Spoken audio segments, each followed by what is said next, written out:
इस सेशन में हम लोग अवकलज के अनुप्रयोग मतलब कि एप्लीकेशन ऑफ डेरिवेटिव्स के बारे में पढ़ेंगे। तो अभी हम लोगों ने इसके पिछले चैप्टर में डिफरेंशिएशन पढ़ा, डिटेल में पढ़ा। अब हम ये देखेंगे इस डिफरेंशिएशन का हम लोग यूज़ कहाँ पे करते हैं। तो आप लोगों ने फिजिक्स में ऑलरेडी इसका देखा ही, फार्मूला का डेरिवेशन आप लोगों ने डेरिवेटिव की हेल्प से किया है। और इसका हम मैथ्स के अलावा डिफरेंट ब्रांचेस में, इंजीनियरिंग में, साइंस में, सामाजिक विज्ञान मतलब कि सोशल साइंस में, दूसरी फील्ड में करते हैं।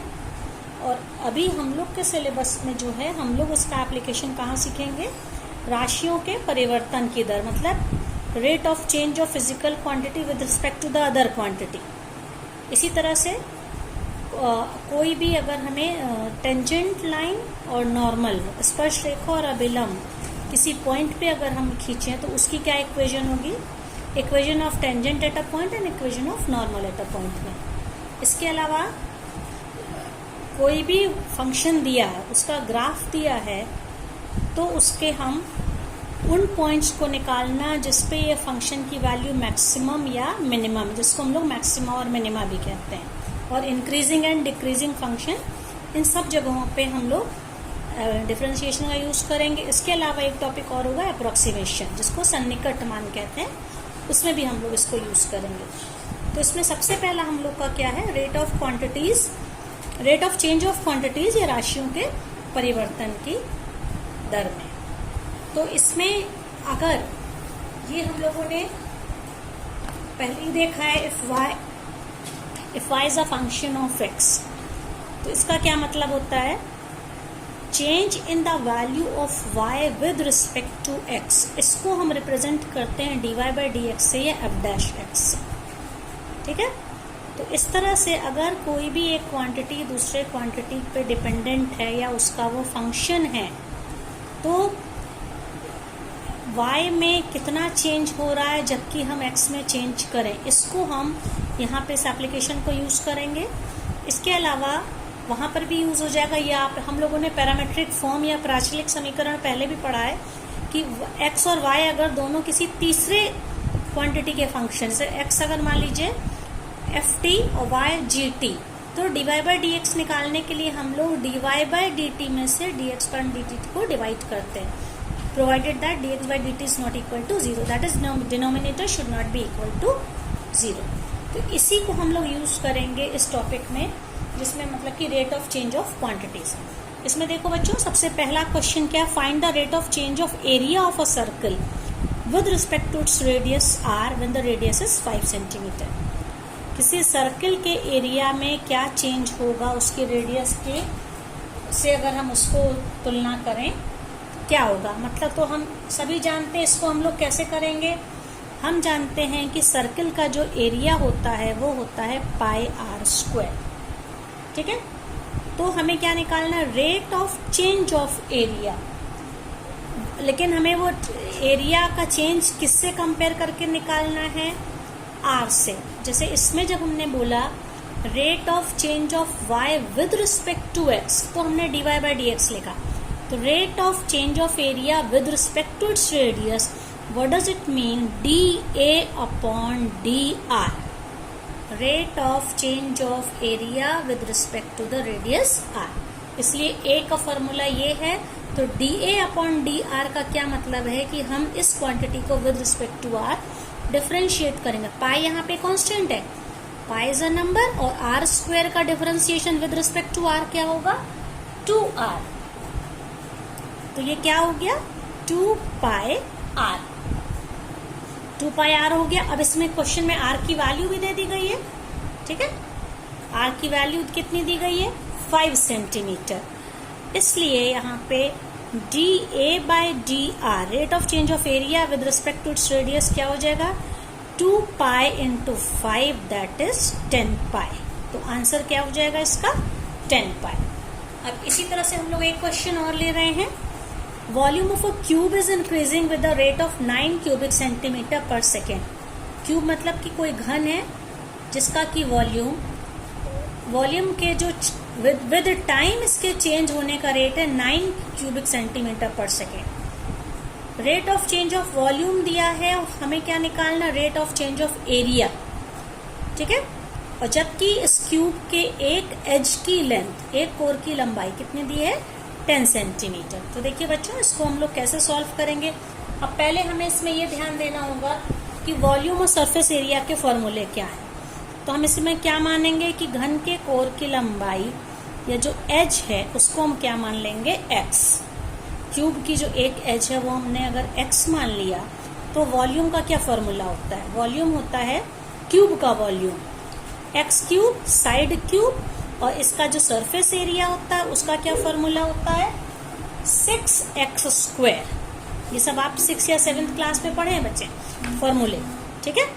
अब हमको क्या निकालना है, इसमें हमें इसमें इसका रेट ऑफ चेंज दिया हुआ है, ठीक है। इस क्वेश्चन में हमें क्या दिया है, dv/dt, और उसकी वैल्यू कितनी दी, dt क्यों लिखा, क्योंकि time with respect to time इसको डिफरेंशिएट करना है, ठीक है। तो कितना दिया, ये 9 क्यूबिक सेंटीमीटर पर सेकेंड। अब हम क्या करेंगे, फॉर्मूला हमारा क्या था, v = x क्यूब। हम दोनों तरफ with respect to t, that is time, हम डिफरेंशिएट करेंगे तो लेफ्ट हैंड साइड हो जाएगा dv/dt, और राइट हैंड साइड में आपको याद होगा इसके पिछले टॉपिक में, जैसे अगर हमें y क्यूब को मान लीजिए डिफरेंशिएट करते तो हम क्या लिखते थे, y क्यूब का डिफरेंशिएशन लिखते थे 3y² देन dy/dx। इसी तरह हमको x यहाँ पे एक हमें वेरिएबल की तरह ट्रीट करना, विद रिस्पेक्ट टू t करना, तो पहले तो x क्यूब का डिफरेंशिएशन 3x² और फिर x का dx/dt, ठीक है।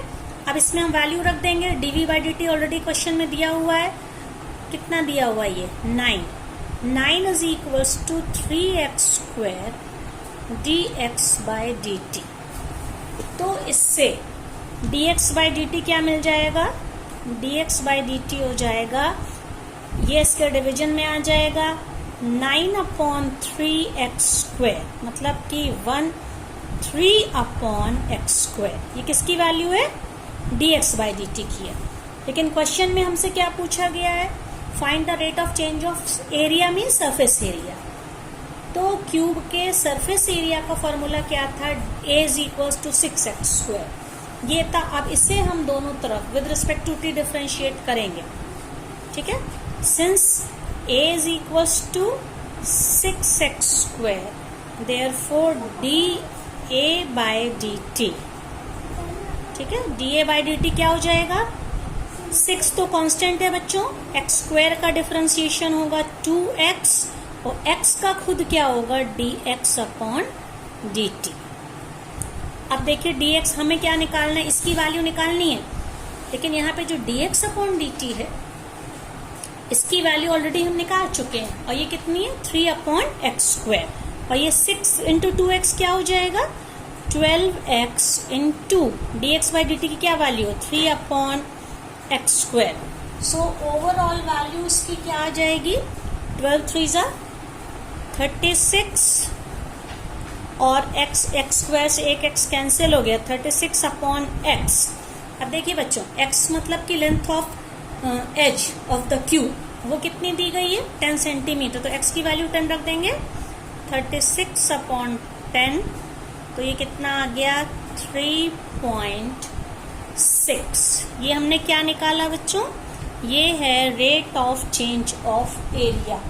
एरिया है तो इसकी यूनिट क्या होगी, देखिए ये इसकी लेंथ ऑफ दैट सेंटीमीटर में थी, तो ये भी क्या हो जाएगा, rate of change of area है, तो मतलब आंसर क्या हो जाएगा, 3.6 सेंटीमीटर स्क्वायर पर सेकेंड, ठीक है। हाँ बच्चों, अब अगला एग्जाम्पल देखिए। जैसे ये देखिए क्वेश्चन एक दिया है, एक स्थिर झील में एक पत्थर डाला जाता है जिसकी तरंगे वृत्तों में 4 सेंटीमीटर पर सेकेंड की गति से चलती हैं। अगर इसकी रेडियस 10 सेंटीमीटर है तो हमें निकालना है घिरा हुआ क्षेत्रफल कितनी तेजी से बढ़ रहा है। मतलब क्या है कि यहाँ पे उसकी स्पीड दी गई है, वेव्स जो हैं पत्थर डालने पे 4 सेंटीमीटर पर सेकेंड, ये इसकी स्पीड दी गई है, और जबकि उसकी रेडियस 10 सेंटीमीटर है। तो जो हमें मतलब dA/dt घिरा हुआ क्षेत्र dA/dt निकालना है, और डी आर यहाँ पे जो ये दी है इसकी स्पीड दी है इस क्वेश्चन में dr/dt की वैल्यू दी है। ठीक है, तो हम क्या मान लेंगे, क्योंकि एरिया होता है पाई आर स्क्वायर, इसलिए dA/dt क्या हो जाएगा, rate of change of area with respect to time. ठीक है, ये तो A is equal to pi r square, दोनों तरफ विद रिस्पेक्ट टू टी हम डिफ्रेंशिएट करेंगे, तो यहाँ पे dA/dt, पाई कॉन्स्टेंट है, आर स्क्वायर का 2r और dr/dt, क्योंकि यहाँ पे r को विद रिस्पेक्ट टू टी हम डिफ्रेंशिएट करेंगे। अब इस क्वेश्चन में dr/dt ऑलरेडी दिया हुआ है 4 सेंटीमीटर पर सेकेंड। देखिए, तो ये क्या हो जाए, इसकी वैल्यू यहाँ पे रख देंगे, 4 रख देंगे, तो क्या हो जाएगा, dA/dt क्या हो जाएगा, 2πr। 2πr कितना है ये, देखिए 2πr ऑलरेडी क्वेश्चन में 10 दिया है, तो ये देखिए 2π × 10 और dr/dt की जगह पे 4, तो ओवरऑल वैल्यू क्या आ जाएगी, 80π। 80π क्या हो जाएगा, सेंटीमीटर स्क्वायर पर second, rate of change of area. अब एक चीज और है बच्चों, उसमें जब हम ये रेट निकालते हैं, कोई चीज अगर कोई भी एक quantity with respect to other quantity, if it is increasing then rate is positive and if it is decreasing then rate is negative. तो इसी पे एक एग्जांपल और हम लोग देख सकते हैं इसमें। ये देखिए, ये कोई आयत मतलब कि रेक्टेंगल है जिसकी जो लेंथ x है ये 3 सेंटीमीटर पर मिनट की रेट से कम हो रही है, डिक्रीज हो रही है, और उसकी जो ब्रेथ चौड़ाई है वो y, that is y 2 centimetre per minute की रेट से बढ़ रही है। मतलब कि लेंथ इसकी कम हो रही है और जो ब्रेथ है वो बढ़ रही है। अब इसमें x और y, x is length and y is breadth, ये दिया है रेक्टेंगल में, तो हमें उसके परिमाप मतलब कि पेरीमीटर में रेट का रेट निकालना है, rate of change of perimeter and rate of change of area. तो अब इसमें देखिए, यहाँ पे लेंथ जो है कम हो रही है, लेंथ को हमने x माना, dx/dt is -3 centimetre per minute, और इसी तरह से जो ब्रेथ है dy/dt, क्योंकि ये चेंज बढ़ रही है, it is increasing, so it is 2 centimetre per minute. अब आयत मतलब कि रेक्टेंगल का जो पेरीमीटर होता है 2 in bracket length plus breadth, that is 2 in bracket x plus y, x is length and y is breadth. तो जब when we differentiated both side with respect to time t, तो p का differentiation dp/dt, 2 copy करेंगे, x का differentiation dx/dt और y का differentiation dy/dt। अब इस क्वेश्चन में dx/dt की वैल्यू -3, dy/dt की वैल्यू +2 दिए, -3 + 2 मिलके -1 × 2, that is -2 centimetre per minute. ये rate of change of perimeter, मतलब कि पेरीमीटर 2 सेंटीमीटर पर मिनट के रेट से कम हो रहा है, इट इज डिक्रीजिंग। अब एरिया क्या होता है, area A is equal to length into breadth, that is xy। अब इसको जब डिफरेंशिएट करेंगे, अब देखिए ये प्रोडक्ट ऑफ 2 फंक्शन है, ये कॉपी होगा तो ये डिफरेंशिएट होगा, ये कॉपी होगा तो ये डिफरेंशिएट होगा। तो यहाँ पे अब देखिए A इज इक्वल्स टू क्या लिखा था, xy। ठीक, तो क्या हो जाएगा ये dA/dt, x को अब यहाँ पे हम y को कॉपी करेंगे तो dx/dt प्लस x को कॉपी करेंगे तो dy/dt, प्रोडक्ट ऑफ 2 फंक्शन का फॉर्मूला। dx/dt इस क्वेश्चन में -6 दी, माइनस कितना दिया है, y दिया है, dy/dt is 2 and dx/dt is -3, तो -3 into value of y is given 6 and dy/dt is 2 + 2 and value of x is given 10। दोनों को पूरा सॉल्व करने पे 2 सेंटीमीटर पर स्क्वायर पर मिनट आ रहा है, इसका मतलब इसका जो एरिया है ये 2 सेंटीमीटर पर स्क्वायर पर मिनट के रेट से बढ़ रहा है।